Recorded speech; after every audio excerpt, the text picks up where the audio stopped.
Hi everyone, I'm Rincey and this is Rincey Reads. Today I'm going to be doing a book review on A Second Person Singular by Syed Kashua. This is a book that I first saw on Teacup Wish's channel. She did a little bit of a review talking about this book, and so after she talked about it, I put it on my wish list and I ended up getting it for Christmas, which was really exciting. This book follows two Arab men living in Jerusalem. The first one is a lawyer and he's married and has two kids. The other one is a social worker. One day the lawyer is in a bookstore and he picks up a book, and inside he finds a love letter that looks to be written in his wife's handwriting, so he suspects that his wife is cheating on him, and then things sort of go from there. This book was not at all what I expected it to be. I expected it to be more of a thriller, and it isn't really that. There are moments in here that are a little bit suspenseful, but I wouldn't necessarily categorize this as a thriller. Like I said, you're following two storylines, so you go back and forth between the two different characters, and it seems like their lives are significantly separated, but there actually is a connection between the two, and eventually their lives sort of intersect, and not necessarily in the way that you think it's going to. A lot of the questions presented in the beginning get answered relatively quickly, and so a lot of the times it's about waiting for the characters themselves to find out the information.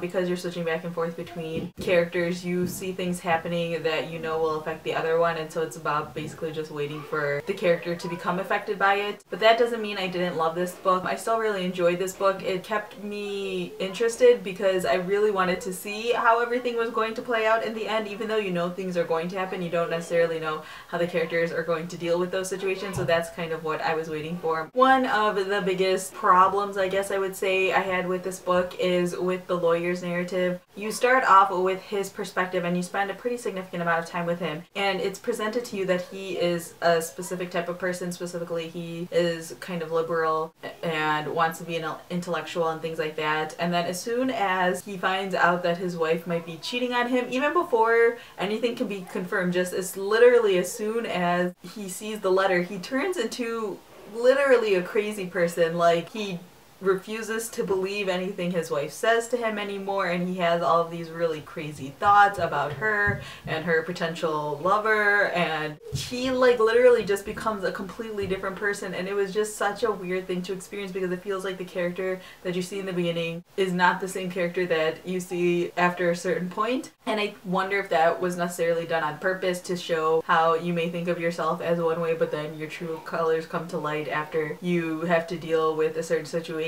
Whether that's the case or not, once he became a crazy jealous husband, I was just completely turned off his storyline. And then the storyline with the social worker was more interesting to me, but it is completely not believable. You very much have to be willing to suspend disbelief in order to believe that the story that is being told to you is possible, which I don't know if that's necessarily a problem for you. I didn't have a problem with it, but I definitely had that going in the back of my mind. One of the most interesting aspects of this book is the social commentary that's happening in here. Obviously, as Arabs living in Jerusalem, there is a lot of commentary made on the social structure and the way they feel being these sort of immigrants who are looked down upon, and just changing of social class and things like that. And so that whole aspect of the book was really interesting to me, and I really kind of wanted that to be explored. In the end though, I did really enjoy this book. I was never bored reading this book, although there were parts in the middle that made me sort of roll my eyes, but